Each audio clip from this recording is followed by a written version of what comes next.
আমাকে একটু তুলে দাও গো। কি যেন ওরে বাবা গো! কাতরাচ্ছে মনে হচ্ছে, শব্দটা মনে হচ্ছে ওই আমাকে মাঠের একটু দিক তুলে থেকে দাও গো। আসছে। কেউ আছো? বাঁচাও আমায়। আসছি ভাইয়া, আসছি। আরে আরে গোপাল দাদা যে, উফ, উফ, গরু দুখানা এত বেয়াদব হয়েছে, উফ, যে কি বলবো। আহ, আহ, সবই কপাল বুঝলে, গরুদের নামে দোষ দিয়ে এখন লাভ নেই। চলো ধরছি তোমায়। ওঠো ওঠো। ওরে বাবা রে, বাবা গো, ও এ তো এ তো হাঁটতেই পাচ্ছি না, কি ব্যথা। পাখানা ফুলে যেভাবে ঢোল হয়েছে, হাঁটবে আর কিভাবে? চলো এক্ষুনি তোমায় বৈদ্যর কাছে নিয়ে যেতে হবে। ওরে বাবা, না না না না গোপাল দাদা, আমি আমি এমনি বাড়িতে চুন হলুদ গরম তাপ দিয়ে সারিয়ে নেবো। ঘরে ঘরে এখন বেশ টানাটানি, বৈদ্যর খরচ মেটাতে পারবো না। আহ আহ আরে পুরীর বাবা, গোপাল দাদা থাকতে খরচের ভয়ে বৈদ্যর কাছে যাবে না, এমন হবে না। চলো চলো বৈদ্যর কাছে, আমি আছি, খরচ নিয়ে ভেবো না। কিন্তু কিন্তু গোপাল দাদা, থামো তো।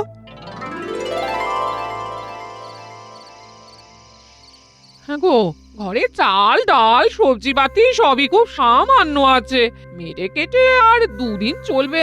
কি যে করি গিন্নি, এবারে যে ভীষণই টানাটানি। সে তো জানি, আসলে ওই জমানো মোহর যা ছিল সবই তো তুমি জামাইয়ের ব্যবসায় তাকে সাহায্যের জন্য দিলে। হ্যাঁ হ্যাঁ, নতুন ব্যবসা বলে কথা। আর যা বাকি ছিল ওই পুঁটির বাবার পায়ের চিকিৎসার জন্য ব্যয় হয়ে গেল। সে ভালো করেছো, সে ভালো করেছো। বেচারা পায়ের ওপর গরুর গাড়ি পড়ে কেমন পা ভেঙে গেল। হ্যাঁ, ও সব নিয়ে আমি কিছু বলছি না গো, আমি শুধু ভাবছি যে আমাদের সংসার কিভাবে চলবে তাই তো দেখছি গিন্নি। কালকে মহারাজের কাছে কিছু সাহায্য চাইবো বুঝলে, আশা করি উনি নিরাশ করবেন না। এসো এসো, এই শাক ভাজা দিয়ে ভাত দিয়ে দিয়ে এসো। কদিন কষ্ট করে নিয়ে গিন্নি, তারপরেই আবার কেষ্ট মিলবে, কি বলো? হ্যাঁ সে আর বলতে, মা বলতেন। থাক থাক, রাত বিরেতে তোমার মায়ের কথা শুনে আর লাভ নেই। চলো খেয়ে নি।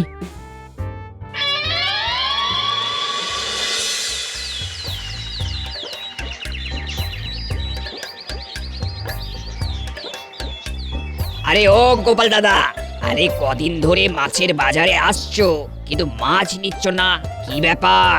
আসলে ওই অভ্যেসবশত ঘুরে যাই একবার করে, এই কদিন আর মাছ নেব না, বড্ড টানাটানি চলছে বুঝলে। এ এ কেমন কথা? তোমার সাথে কি আমার এমন সম্পর্ক? শোনো শোনো, তুমি তুমি মাছ নিয়ে যাও, দাম পরে দেবে, বুঝলে? নাও নাও নাও। আরে না না, আমি মাছ পরে নেব, তুই না রঘু পারিসও বটে। আপদ বিপদে সব সময় তোমায় পাশে পাই গোপাল দাদা, আর তুমি টানাটানির জন্য কিনা মাছের বাজারে এসে মাছ না নিয়ে চলে যাবে। আরে না রে, শোন না রঘু, নাও না গোপাল, নাও নাও, এই তো মৌকা, দাম দিতে হবে না, এদিকে মাছ পেয়ে যাবে। হি হি, টানাটানির সময়ও ঘরে বসে আয়েশ করে পাকা মাছ খাবে, নিয়ে নাও। মন্ত্রীমশাই, সবাই তো আর আপনার মতন নয় যে মৌকা পেলে সেটাকে কাজে লাগাতে পারে। আশা করছি মন্ত্রীমশাই আপনি আপনার জবাবটা পেয়ে গেছেন। এই রঘু, মাছটা দে, আর দামটা আমার নামে পাওনার খাতায় লিখে রাখ।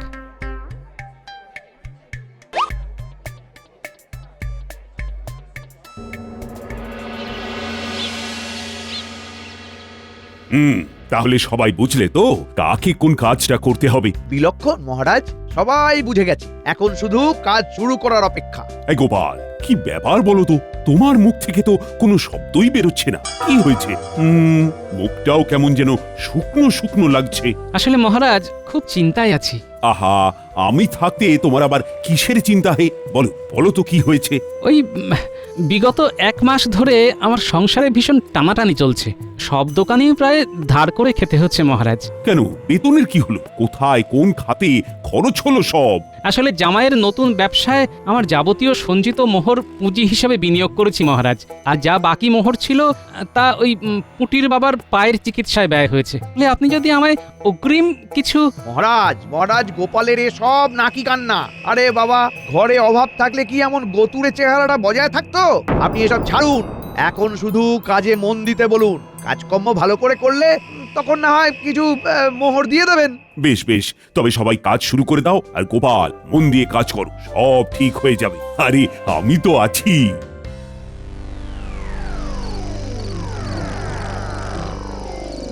গোপাল বেটার এই দিন এলো যে ধার করে খেতে হচ্ছে।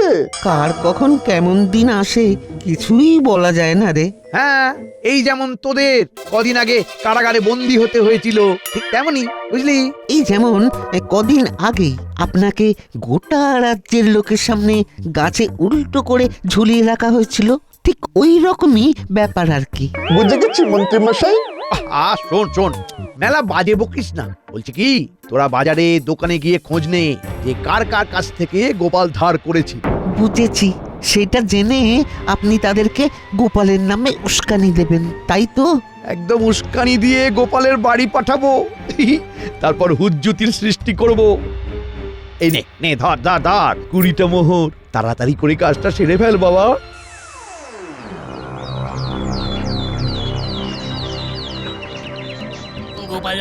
গোপালারা দরজা খোলো।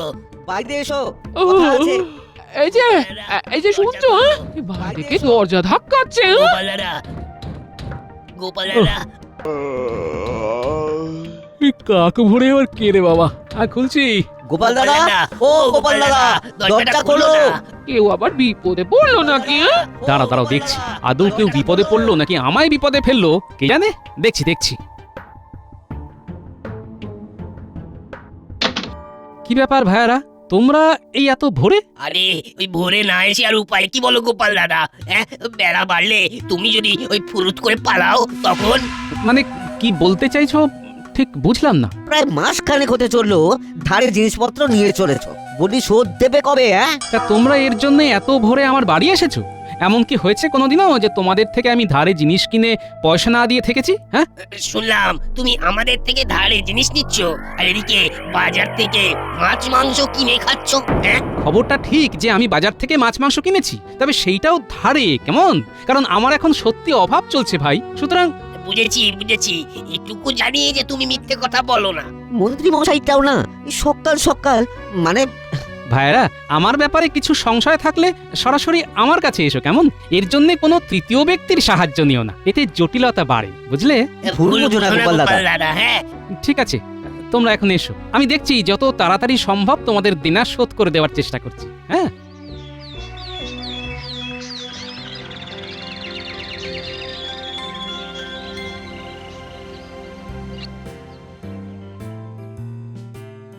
তাহলে রাহু, কেতু, গণনায় হলো।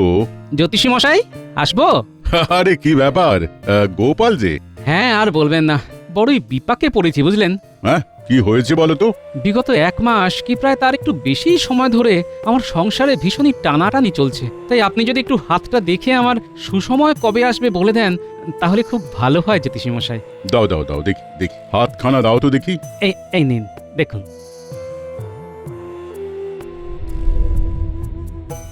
হে গোপাল, আজ এমন একটা যোগ আছে যে যোগটাকে কাজে লাগাতে পারলে তোমার আবার সুসময় ফিরে আসবে। বলছেন? বলছি, চোখ কান খোলা রাখো, দেখো কোথায় কখন কি সুযোগ পাচ্ছ, তারপর সেইটাকেই কাজে লাগিও। ভালো থাকো, আনন্দে থাকো।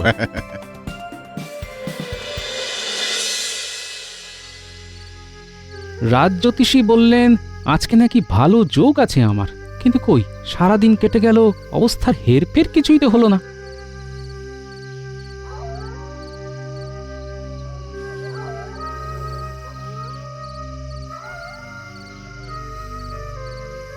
ও গোপাল দাদা,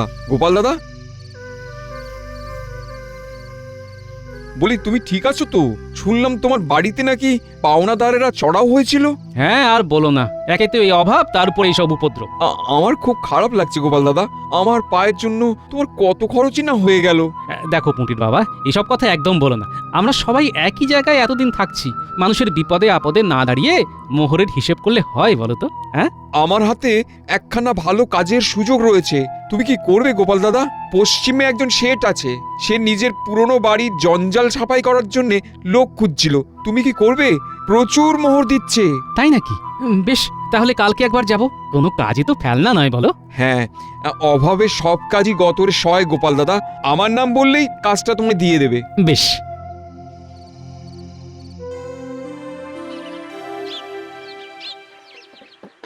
বাহ গোপাল বাহ তুমি তো বেশ ভালো কাজ করো। হ্যাঁ ঠিক আছে ঠিক আছে, কোনো তাড়া নেই। তুমি ধীরে সুস্থে 4-5 দিন ধরে বাড়িটা সাফাই করো, আমি দিনের দিন তোমায় মোহর দেব।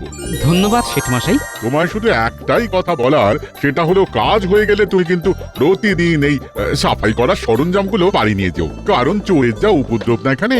আচ্ছা। কি হলো কি হলো কি হলো?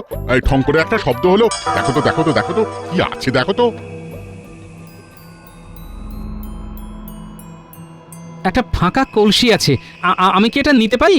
এই জন্যই আমি বলি ফাঁকা কলসির আওয়াজ বেশি। হ্যাঁ নিয়ে যাও নিয়ে যাও নিয়ে যাও নিয়ে যাও। আমি ভেবেছিলাম ভারী কিছু আছে হয়তো। হ্যাঁ হ্যাঁ নিয়ে যাও নিয়ে যাও।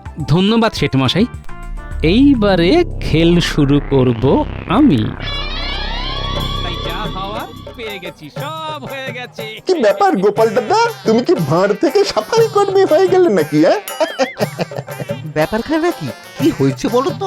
ব্যাপারখানা আবার কি হবে, সব এমনিতেই হয়ে গেছে। মানে কলসির ভেতরে কি আছে, কিছু পেয়েছো নাকি? হ্যাঁ এই তো ছি। তাই যা হওয়ার হয়ে গেছে, সব পেয়ে গেছি, সব হয়ে গেছে। কলসির ভিতরে মনে হচ্ছে গুপ্তধন আছে। কলসির মুখটা সেই জন্যই ঢাকা দেওয়া আছে। দুম করে কলসি ভর্তি গুপ্তধন পেয়ে মনে হচ্ছে মাথাটা একেবারে গেছে। হ্যাঁ এই চল চল মন্ত্রীমশাইকে খবরটা দিয়ে আসি। গোপাল মনে হচ্ছে কলসি ভর্তি গুপ্তধন পেয়েছে। পেয়ে গেছি, হয়ে গেছে, কি মজা।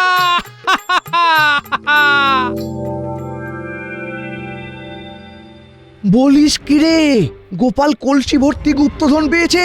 নিজের চোখে দেখে এলাম। হ্যাঁ গুপ্তধন পেয়ে মাথাটাও গেছে। না না না না না না না, তাহলে ওই গুপ্তধন গোপালকে ভোগ করতে দেওয়া যাবে না। আরে কিছুতেই না। সেইটাই তো।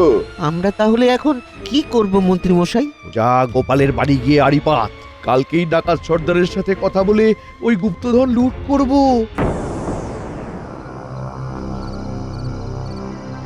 আমি ভাবলাম তুমি বুঝি কলসি করে এই ভর্তি ভর্তি গুপ্তধন নিয়ে এসেছো। শুধু তুমি নও গিন্নি, সারা গ্রাম তাই ভেবেছে।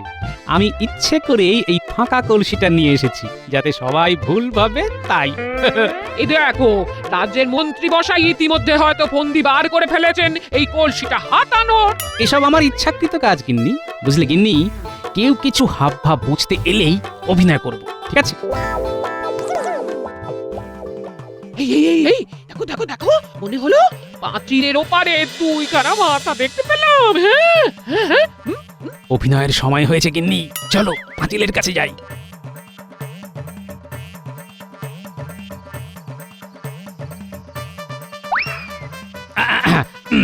বুঝলে গিন্নি, এই কলসি ভর্তি গুপ্তধন তুমি কাল বিকেল বেলায় গরুর গাড়ি করে নবাবের কাছে বিক্রি করতে নিয়ে যাবে। হ্যাঁ বেশ, তাই ভালো। উনিও খুশি হবেন আর আমরাও অনেক মোহর পাবো। এদিকে তোমারও তো অনেক কাজ আছে। থাক, অসুবিধে নেই, আমি একাই যাবো। হ্যাঁ শুনলি তো, কাল বিকেল বেলায় গোপালের বউ একা বেরোবে। সুবিধা তো হবেই। চল চল মন্ত্রীমশাইকে খবরটা দি। হাঁসগুলো দৌড় দিল মন্ত্রী মশাইকে খবর দিতে। তোমার ফাঁদে তাহলে সেই পা দিল। বলো বলো। বোকা ছেলে সব, বুঝতেই পারলো না যে আমরা ওদেরকে ধোঁকা দিলাম। লোভের চোটে জগৎ অন্ধকার, বুঝলে? আচ্ছা গিনি, আমি একটু ন্যাপলা গুলটাকে বলে আসি যে কাল ভোর থেকেই যেন মন্ত্রীর গতিবিধির উপরে নজর রাখে, কেমন? চিন্তা করো না, যাবো আর আসবো।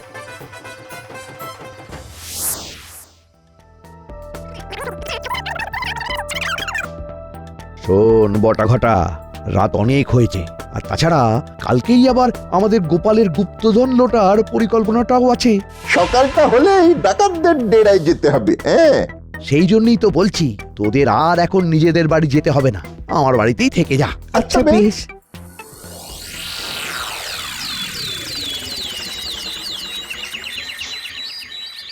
মন্ত্রী, তোমার কথা শুনে গোপালের গুপ্তধন লুট করে আমাদের কি লাভ হবে? আমরা তো বড়লোক অত্যাচারী ধনীদের লুট করে তাদের ধন নিজেরা একটু নিয়ে বাকিটা সব গরিব দুঃখীদের মধ্যে বিলিয়ে দিই। আরে বাবা, গোপালের গুপ্তধনও যে কারুর ঘর থেকে লুট করা নয় সে কথা তোমাদের কে বলেছে হে? শোনো, গোপাল খুব একটা সুবিধার নয়। ওর ওই গুপ্তধন লুট করে তোমরা নাও চতুর্থাংশ, আর আমাকে দাও 1 অংশ। ওই গুপ্তধন দিয়ে তোমরা তোমাদের কালী মায়ের মন্দিরের মেরামত করে নিতে পারবে, বুঝলে? অবশ্য কথাটা মন্দ বলনি। বেশ, আজ বিকেলে তাহলে গোপালের স্ত্রীর থেকে গুপ্তধন লুট করব। বড়ই নিশ্চিন্ত হলাম। চল দাদুকে গিয়ে সব বলি। মন্ত্রীটা কি সাংঘাতিক রে, আর নতুন কি?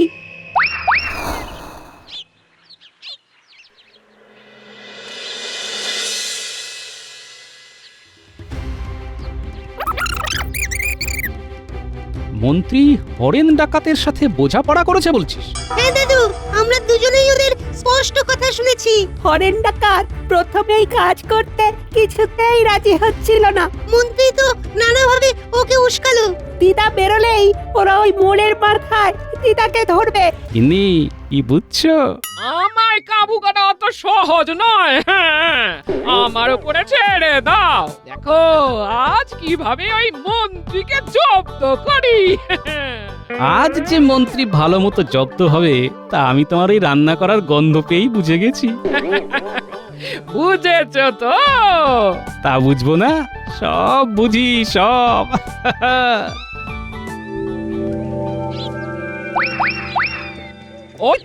ওই তো ডাকাতের সব দাঁড়িয়ে রয়েছে। থামাও গাড়ি, বার করো গুপ্তধন ভরা কলসি। ওই গুপ্তধন সব আমাদের হাতে আসবে। নেমে আসুন আপনি গরুর গাড়ি থেকে, সামনাসামনি কথা হোক। বলি ডাকাত সর্দার, ওই কলসি নিয়ে লাভ হবে না কো? হ্যাঁ, লাভ হবে কি না হবে সেটা না হয় আমাদেরই বুঝে নিতে দিন। এই কে আছিস, কলসিটা নামা।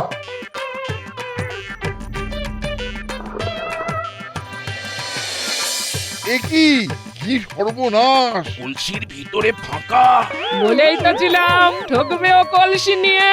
হ্যাঁ, বলুন গুপ্তধন কোথায় রেখেছে গোপাল ভাঁড়, বলুন। মন্ত্রী আমাদের নিজে বলেছিল কলসি ভরা গুপ্তধন আছে।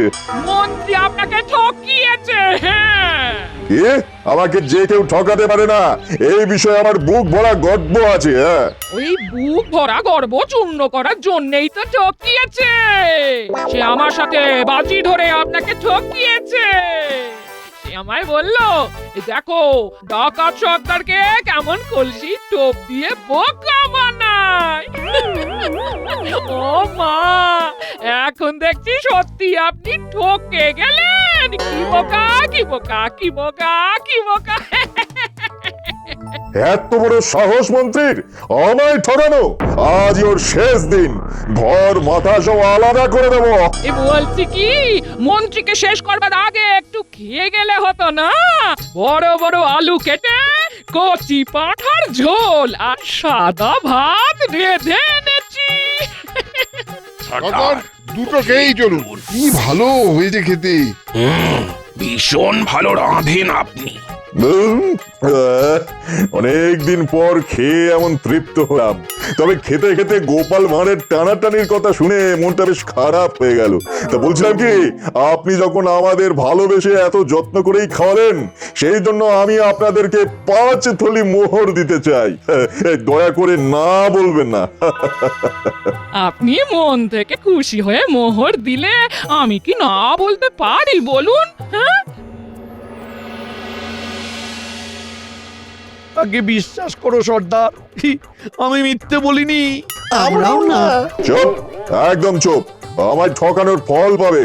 এই কে আছিস, সব ধন লুটে নে। মন্ত্রীর এই পরনের চকচকে ধুতি পাঞ্জাবি সব নিয়ে যাবো। এই না না না না, খবরদার না, খবরদার না। ও গিন্নি, এই দেখো দেখো গিন্নি, পরনের পোশাকও খুলে নিচ্ছে। হাই রাম, এই দাঁড়াও দাঁড়াও, কাছে দিচ্ছি, কাছে দিচ্ছি।